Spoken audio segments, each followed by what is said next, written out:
ہر انسان دعا کرتا ہے کہ پروردگارہ مجھے سکون عطا فرما. اصلاً کبھی سوچا ہے کہ یہ سکون کس بازار میں ملتا ہے؟ دنیا کی کون سی دکان ہے جو آپ کو کہے کہ مجھے $10,000 دو میں تجھے سکون دیتی ہوں؟ نہیں دے سکتی.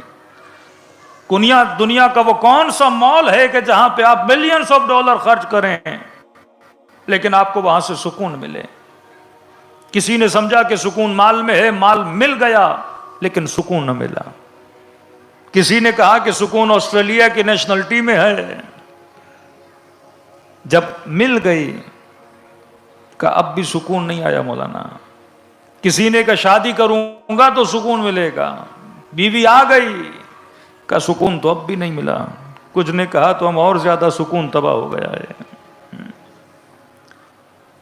کسی نے کہا مولانا دعا کریں کہ اولاد ملے شاید مجھے سکون مل جائے. جس دن اولاد پیدا ہوئی تھوڑا سکون آیا لیکن دن جیسے گزرتے گئے وہ سکون کی کیفیت جو پہلے تھی ویسی رہی. ہالی ووڈ کی ایک بہت بڑی ایکٹریس جس نے خودکشی کر لی، بلینز آف ڈالر کی مالک، دنیا میں سب سے زیادہ شہرت، انسٹاگرام پہ سب سے زیادہ لائکس اینڈ فالوورز. لوگ پریشان تھے کہ اس کے پاس دولت ہے، اس کے پاس گھر ہے، مطلب اس کے پاس جو تھا لوگ رش کھاتے تھے کہ میرے پاس بھی ہو. جس گاڑیوں پہ چڑھتی تھی، جن گھروں میں رہتی تھی، لوگ تمنا کرتے تھے کہ ایسا گھر مجھے مل جائے، ایسی گاڑی مجھے مل جائے. لیکن اس نے خودکشی کر لی اور خط لکھا کہ میرے اندر ایک عجیب سی بے چینی تھی. مال ملا، دولت ملی، حسن ملا، واہ ملی، شہرت ملی، لیکن یہ بے چینی گئی نہیں. تو میں نے سوچا شاید موت اختیار کر لوں، مرنے کے بعد شاید مجھے سکون مل جائے. اب اللہ عالم اس کو ملا کہ نہیں ملا. تو دنیا کی سب سے قیمتی ترین چیز اگر آپ سے بولا جائے نا کیا ہے، وہ نعمت سکون ہے. کہ خدا کہتا ہے ہم نے اپنے حبیب کے دل پہ کس چیز کو نازل کیا؟ سکون کو نازل کیا. کہ مولا حسین کا سر قلم کرنے والا کہتا ہے کہ میں نے حسین کے چہرے پہ کس چیز کو دیکھا؟ سکون کو دیکھا، اطمینان کو دیکھا. کہ یزید تخت پر بیٹھ کر بھی پریشان تھا اور سیدہ زینب کے ہاتھوں میں رسیاں تھیں پر سکون کے ساتھ کھڑی تھیں. یہ سکون کی دولت کہاں سے ملتی ہے؟ یہ سکون کی طاقت نہ کوئی ڈاکٹر، نہ کوئی پڑھا لکھا بندہ، نہ کسی ٹیبلٹ میں، نہ کسی چیز میں سکون نہیں ملتا. اصلاً یہ صبح سے شام تک پورا ہفتہ کام پہ جانے کے بعد آپ ان انگریزوں سے پوچھو گے کہ 2 دن پب میں جاتے ہو، کلبز میں جاتے ہو، کیا لینے؟ تو کہتے ہیں ہم پیس آف مائنڈ کے لیے جاتے ہیں، سکون کے لیے جاتے ہیں. شراب کیا کرتی ہے؟ نشہ کیا کرتا ہے؟ آپ کو کوئی اعلیٰ قسم کا ڈپریشن ہے، پریشانی ہے. جب بندہ شراب پیتا ہے تو اس پریشانی کو بھول جاتا ہے، غافل ہو جاتا ہے. لیکن یہ پریشانی شراب پینے کے بعد کتنی دیر تک نہیں ہوتی؟ جب تک بندہ ٹن رہتا ہے. جب تک نشے میں ہے تو پریشانی ہے ہی نہیں. لیکن یہ پریشانی کا جانا کیسا ہوا؟ جیسے نشہ ٹوٹا پریشانی وہیں کے وہیں کھڑی ہے. کہ آپ کے سر میں درد ہے، آپ نے گولی کھائی، اس سر درد کی گولی نے آپ کو سن کر دیا، بے حس کر دیا. لیکن جیسے نشہ ٹوٹا درد پھر وہیں کا وہیں واپس آ گیا. اللہ کہتے ہیں قرآن میں شفا ہے. شفا کا مطلب دردوں کو مٹانے والی کتاب ہے. شفا کا مطلب بیماری کو ختم کرنے والی کتاب ہے. دنیا کے ڈاکٹرز آپ کو گولیاں دیتے ہیں درد بھلانے کے لیے، درد مٹانے کے لیے نہیں. اسلام کہتا ہے میرا کانسیپٹ ہے درد مٹانے کا، نہ کہ درد بھلانے کا. بھلانا غفلت کو کہتے ہیں. کہ آپ کے گھر میں بیوی ہے لیکن آپ غافل ہو کہ میری بیوی نہیں ہے. آپ کی اولاد ہے پر آپ غافل ہو جاؤ کہ میری اولاد نہیں ہے. خدا ہے پر بندہ غافل ہو جائے کہ خدا نہیں ہے. میرے غافل ہونے سے چیز دور نہیں ہو جاتی. کہ مثلا یہ گلاس میرے سامنے ہے لیکن میں غافل ہو جاؤں کہ گلاس ہے ہی نہیں، تو میرے غافل ہونے سے گلاس اپنی جگہ سے تو نہیں ہٹتا، یہ تو وہیں کا وہیں پڑا ہے. تو دنیا کی کوئی بھی ایسا بازار نہیں ہے، کوئی بھی ایسی دکان نہیں ہے، کوئی بھی ایسا مال نہیں ہے جو اس دنیا میں آپ کو سکون عطا کرے. الا بذکر اللہ تطمئن القلوب. کہ اللہ کے ذکر سے دل مطمئن ہوتے ہیں، دل سکون پاتے ہیں۔ کتنی میٹھی بات ہے کہ اللہ کے ذکر سے دل مطمئن ہوتے ہیں، لیکن جوان نے کہا مولانا اتنا ذکر کیا دل ہو ہی نہیں رہا۔ الصلاۃ تنہی عن الفحشاء والمنکر، نماز فحشاء سے بچاتی ہے، گناہوں سے بچاتی ہے، بدکاریوں سے بچاتی ہے۔ کہ مولانا نماز پڑھ بھی رہے ہیں لیکن پھر بھی گناہ کر رہے ہیں۔ وہ کون سی نماز ہے جو مجھے منکر سے بچائے گی؟ وہ کون سی نماز ہے جو مجھے فحشاء سے بچائے گی؟ وہ کون سا ذکر ہے جو میرے دل کو مطمئن کرے گا؟ تو آپ نے راز سکون کو سمجھنا ہے کہ سکون کس چیز سے ملتا ہے۔ کہ شروع دن سے کہہ رہا ہوں کہ انسان اسی لیے ہے کیونکہ اس کا مقصد ہے، اور مقصد وہ ہو جو تابع عقل ہو۔ اب محبت سے انسان بچ نہیں سکتا۔ کسی نے میرے چوتھے امام زین العابدین علیہ الصلوۃ والسلام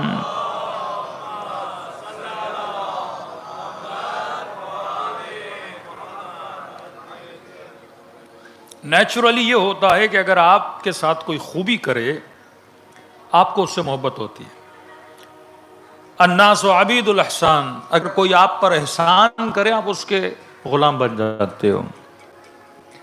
کسی نے کہا کہ مولا ایک بات سمجھ میں نہیں آئی، شاید مثال دی تھی میں نے، کہ جب یہ بچہ شکم مادر میں آتا ہے، ماں کے پیٹ میں آتا ہے، کا 9 مہینہ یہ بچہ ماں کو تکلیف دیتا ہے۔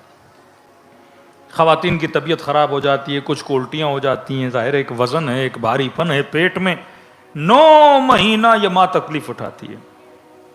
مطلب بچہ آتے ہی کچھ دیتا نہیں ہے، جو چیز دیتا ہے وہ تکلیف دیتا ہے۔ اب یہ نہیں کہ پیدا ہونے کے بعد تکلیف ختم ہو، نہیں، نارمل ڈلیوری ہو تو حد اعلیٰ قسم کی تکلیف۔ کہ روایت میں ہے کہ جو خاتون بچہ پیدا کرتی ہے اس کی مثال ایسے ہے، خدا اس کے گناہوں کو ایسے مٹاتا ہے جیسے یہ ابھی ابھی خود شکم مادر سے پیدا ہوئی ہے۔ اس تکلیف کے نتیجے میں خدا اس ماں کو اتنی جزا دیتا ہے۔ لیکن بچہ شکم میں تھا تو تکلیف، پیدا ہوا تو تکلیف۔ اور یہ نہیں کہ پیدا ہونے کے بعد تکلیف کو ختم کر دے، نہیں، پیدا ہونے کے بعد ماں کے دودھ کو پیتا ہے اور زیادہ تکلیف۔ اور جب تک یہ بڑا ہو ماں اس کی گندگی اٹھاتی ہے، پوری رات اس کے لیے جاگتی ہے، کبھی روتا ہے کبھی کیا۔ کہا جب تک یہ جوان نہیں ہوتا، سوجھ بوجھ کا حامل نہیں ہوتا، تب تک ماں کو تکلیف دیتا رہتا ہے۔ تو مولا سے پوچھا کہ مولا یہ کون سی چیز ہے جس نے ماں اور بچے کے بندھن کو، کنیکشن کو اتنا مضبوط کیا ہوا ہے کہ یہ تکلیف دیے جا رہا ہے لیکن ماں سینے سے لگائے جا رہی ہے، یہ جگائے جا رہا ہے ماں جاگے جا رہی ہے۔ یہ نہیں کہ بولے کہ میں نے کیا بگاڑا، یہ بچہ اتنا مجھے تنگ کیوں کر رہا ہے، اس بچے کو چھوڑ دے۔ مولا اس بچے نے کچھ ایسا نہیں کیا کہ ماں اس سے محبت کرے، نہ کوئی اس نے آتے ہوئے کوئی احسان کیا ہے کہ ماں اس کے احسان کا بدلہ چکائے، بلکہ ماں کے احسان ہے، اسی کے خون سے بنا۔ کہ مولا یہ کون سی چیز ہے جس نے ماں اور بچے کو آپس میں جوڑے رکھا ہے؟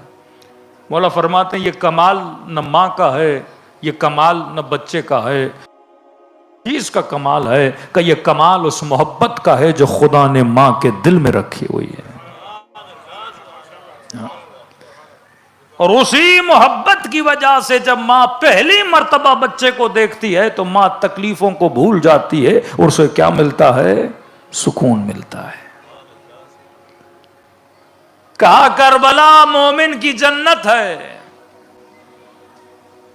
مولانا سورہ رحمان میں ہم نے پڑھا کہ جنت وہ جہاں باغ و باغات ہوں، ہریالی ہو، ٹھنڈی ہوائیں ہوں، شہد کی نہریں ہوں، دودھ کی نہریں ہوں، غلما ہوں، حوریں ہوں، خادم ہوں۔ لیکن جب کربلا اترے، شدید گرمی، پیدل سفر طے کیا حرم امام حسین کے لیے، پاؤں میں چھالے پڑ گئے، گھٹنوں کی تکلیف، قدموں کی تکلیف، پسینہ ہی پسینہ کا سمجھ نہیں آتا۔ پھر کیوں کہتے ہو کہ کربلا مومن کی جنت ہے؟ کون سی دودھ کی نہریں ہیں کربلا میں؟ کون سی شہد کی نہریں ہیں کربلا میں؟ جب تک بندہ کربلا پہنچے پاؤں کتنے تھک جاتے ہیں، چھالے پڑ رہے ہیں لیکن کہہ رہا ہے جنت ہے۔ پسینہ بہ رہا ہے، کہہ رہا ہے جنت ہے، گھٹنوں میں تکلیف ہے، کہہ رہا ہے مومن کی جنت ہے۔ کیا مولانا صحیح کہہ رہے ہیں؟ پاؤں میں چھالے پڑتے ہیں، تکلیفیں آتی ہیں، گھٹنوں میں بل پڑ جاتے ہیں، لیکن قبلہ جب ہم بین الحرمین پہنچتے ہیں اور نگاہ حسین کے روزے پہ پڑتی ہے تو ایسا سکون ملتا ہے جس کی وجہ سے ہم بولتے ہیں کہ کربلا مومن کی کیا ہے؟ جنت ہے۔ یہ سیکنڈ سٹیج ہے، کھانا پینا، لذت نکاح، شہوت، یہ ساری چیزیں سیکنڈ ہیں۔ پہلے انسان کے وجود کے اندر سکون ہونا چاہیے، لیکن کوشچن وہیں کا وہیں کھڑا ہے، سکون کس چیز سے ملتا ہے؟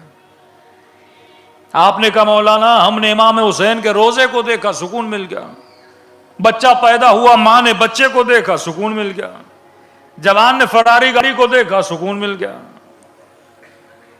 سکون واقعا ہے کس میں؟ کبھی اس میں، کبھی اس میں، کبھی اس میں۔ سمجھ نہیں آ رہی کہ یہ سکون اتنا گھوم رہا ہے کہ کبھی پیاس لگی پانی کا گلاس پیا تو سکون مل گیا، کبھی بھوک لگی کھانا کھایا تو سکون مل گیا، طلب پوری ہوتی گئی مجھے سکون ملتا گیا، اور طلب پورے ہونے کے بعد پھر میں بے سکون ہو گیا۔ سکون کس چیز میں ہے؟ اگر آپ یہ بولو گے کہ مولانا سکون امام حسین کے روزے میں ہے، تو روزہ کس چیز کا بنا؟ سونے کا۔ تو اگر سکون گولڈ میں ہے تو آپ کو ایڈلیڈ میں یا میلبرن میں جو ان کی مارکیٹوں میں گولڈ ملتا ہے ان سے سکون کیوں نہیں ملتا؟ اگر یہ بولو گے ذریعہ امام حسین میں سکون ہے تو ذریعہ امام حسین چاندی کی ہے، اور جو چاندی تمہارے ملک میں اویلیبل ہے اس چاندی کو چومنے سے تجھے سکون کیوں نہیں ملتا؟ اگر یہ بولو گے کہ امام حسین کے بین الحرمین میں سکون ہے تو بین الحرمین کی ٹائل میں اگر سکون ہے تو یہ ٹائل تمہارے گھر میں بھی لگی ہے۔ اگر کوئی یہ بولے کہ ذکر علی میں سکون ہے تو بھائی اگر ذکر امیر المومنین میں سکون ہے تو سکون سب کو ملنا چاہیے نا۔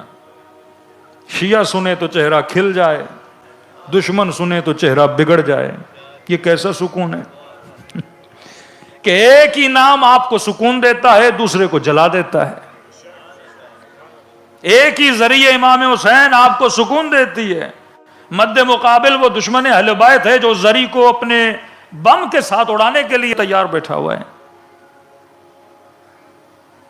اگر آپ یہ بولو گے نا نام خدا میں سکون، الا بذکر اللہ تطمئن القلوب، تو ذکر خدا سے مجھے سکون مل رہا ہے، کسی کافر کو کیوں نہیں ملتا؟ کسی ہندو کو کیوں نہیں ملتا؟ واقعاً سکون کہاں ہے؟ فرمایا سکون ذریعہ حسین میں نہیں، نہ ہی بظاہر سکون نام خدا میں ہے، نہ ہی سکون بین الحرمین میں ہے۔ فرمایا تجھے ذریعہ حسین سے سکون اس لیے مل رہا ہے کیونکہ تجھے حسین سے محبت ہے، سکون کو خدا نے محبت میں رکھا ہے۔ جس سے محبت ہوتی ہے اسی سے سکون ملتا ہے۔ اب فرق ہے محبت تا محبت میں، اگر محبت جاہلانہ ہو سکون دے گی پر ٹیمپریری دے گی، اگر محبت عاقلانہ ہو سکون ملے گا پر دائمی سکون ملے گا، دنیا میں بھی ملے گا، قبر میں بھی ملے گا، آخرت میں بھی ملے گا۔